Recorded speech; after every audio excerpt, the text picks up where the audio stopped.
And going live. Good morning, everyone. Welcome to our Health Hack Thursday. Today, we'll be talking about self-care, self-love, and being intentional about it. I actually wrote a little post on self-care this morning, so I wanted to just kind of go over that. But first, my name is Melissa Patterson, and I am the founder of Inner Tranquility. I help postpartum moms overcome exhaustion, overwhelm, brain fog to really boost their energy and shed those postpartum pounds to actively enjoy motherhood.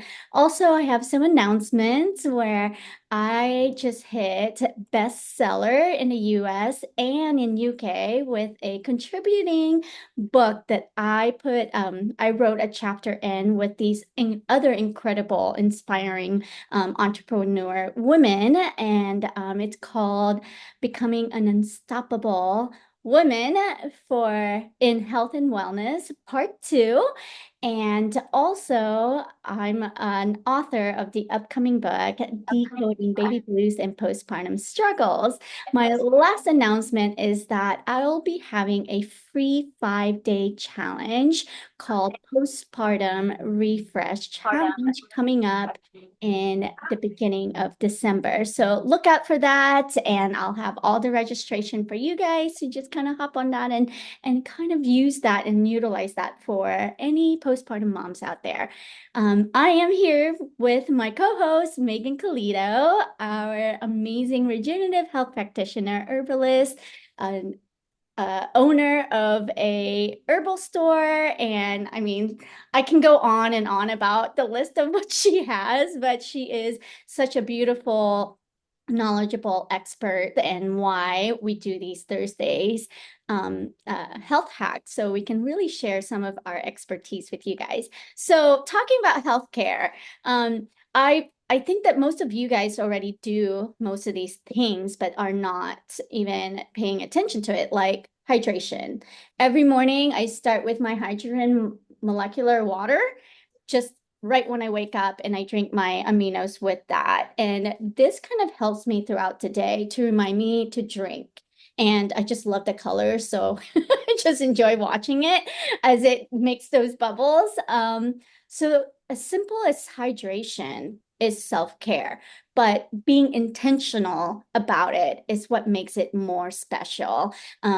Taking a walk when I was in the medical field, one of my colleagues and I, if we had like 5 minutes, we would run to the staircase, and instead of going to an elevator, we'd go to the staircase, and we're like, you want to go up and down, and we'll do that about 10 minutes out of the day. And we actually made it into a game, so when we have like a few minutes, we'll be like, okay, to the stairs, and we'll just go up and down the stairs, just walking up and down the stairs for about 10 minutes. And that is self-care. So just doing little things like that, little simple things that you're probably already doing, you can just redirect and really be more intentional. And it really does help with your nervous system. And that's why Megan's here. So she'll explain a little bit more what it does to our bodies when we do these little things, these acts of kindness to ourselves. Go ahead. I had 4 kids under 4 at one point. So self-care was not in my vocabulary until I got sick. Like when we don't take the time to take care of ourselves and we're giving to everyone else as moms do, like there's just nothing left in our cup. And literally the floor gets pulled out from so many of us because we don't understand the importance of self-care. And like you said, it doesn't have to be anything like extreme. And then the other thing is the intention too, right? You touched on that. And when my kids were little, self-care was going to get my nails done, going to get my hair done, like going to the grocery store alone. Like that was as much initiative as I took on self-care. And then when I got sick and realized the importance of taking care of my own body, I developed a self-care routine. And I started at night, and at night was the easiest time because the kids go to bed early And then it was time to take care of myself and to do a nice bath and make myself some tea and journal about my day. And what I noticed was that my kids calmed down too. I was like, what is happening? Like, I'm feeling better, but also my kids seem more relaxed. And then I really started to notice that like my kids' systems depend on how my system is running or how whatever adult they're around system is running. Like they can soak up that energy and they do. And so they were a lot more calmer.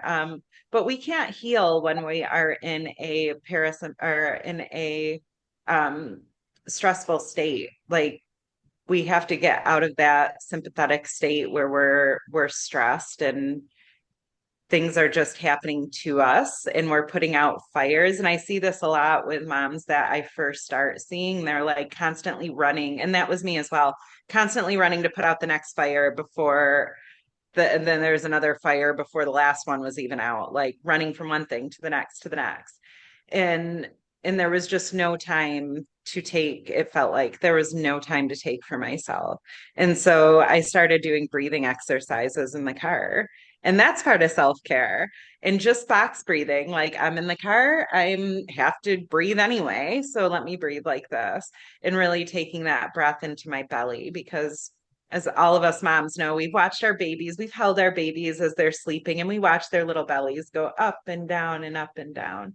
And in adults, you don't see that. We stop in our chest and we're not getting oxygen to the rest of our body. So there's so many little things that we can do, whether it's after the kids are in bed, whether it's they're in the car with us, that will help calm ourselves down and help calm them down. But we really need to get ourselves into that parasympathetic state where healing can take place.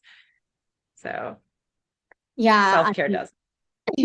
I remember just being on that fight or flight, just constant response. And I didn't even know it because it just became my life. And Normal. yeah, and every little thing was just like so overwhelming. And I've never been that person. I've always loved being busy. I love being all over the place and working, in a hospital. That's what you do. You're constantly moving. And it was always so fun for me. And change was always fun for me. But after going through all the things that I went through after postpartum, I just became like just little changes was so overwhelming. And, and I would see myself just get so frustrated and flustered. And then I would see my kids getting that flustered too with little things like, oh, their toy just, fell apart. And then they'd be in these tears. And I'm like, what am I doing to my kids? Because this is what they see me do. And they see me act this way. And for a long, long time, I wouldn't really see it as a problem until it became a problem. And then I decided, wow, I got to do something with myself before I, take care of my kids because they just follow what I do. I don't have to tell them what to do. They just do what I do myself. So it starts with us. And like, we continue to say just simple breathing, simple hydration. It's an act of self-care, just being intentional about it. You don't just breathe and just go, you want to be intentional. You want to take that moment and just even close your eyes for a few seconds and take that time to breathe in all that oxygen and let everything out. And as you breathe out, always knowing that you are letting go whatever that needs to let go. And that really does help. And it really helps your nervous system calm down and balance it out. And you'll see a difference. Again, going back to the hospital, I used to go, go, go. And, like you said, you would take a few minutes to go in your car and breathe, but I would take like 10 minutes to take a nap. I would run to my car, I would put on my alarm, and I'm like, I need a nap. Like, because it's so much that I needed a nap. I needed to stay away from everybody. And after 10 minutes, I mean, I was just ready to go again. Just that little simple nap was just what I needed. And so, again, when we talk about intentional, you also have to be aware of your body and what your body's telling you what to do and listen to it, and don't ignore it. Even as a mom, you don't want to take a nap because you have to do all the other million things, but you do have to, stop and think and put yourself in that position and be like, okay, I actually do need a nap. And obviously, if you're with little ones, you make sure that they're safe or they're around you. So if something happens, but I put on an alarm to wake myself up after 10 minutes, and that's worth it, and that's enough. So, I hope that that helped you guys, just doing little acts of breathing. And there's so many YouTube videos out there that you could follow through. Like the box breathing is super simple. My kids does them all the time. There's it's called like a guppy yoga that they follow, where she shows like the eighth, breathing technique, where you in, hold, out, hold. And it's really fun because then you hold your belly, making sure that when you breathe in, you're pushing out your belly, not pushing in. And then when you breathe out, you're pushing all that air out of your body. So anyways, yeah, that's our self-care for today. And if there's anything else that you guys want to talk about next week, please leave a comment, because it will help us know exactly what to talk about and prepare for that. And also, if you're a mom, please go to my new Facebook group called Postpartum Holistic Health and Recovery. So I will be sharing all kinds of stuff in there. There's going to be workshops, challenges, and some tips for you all to follow. And until next time, we'll talk soon, and please take care of yourself.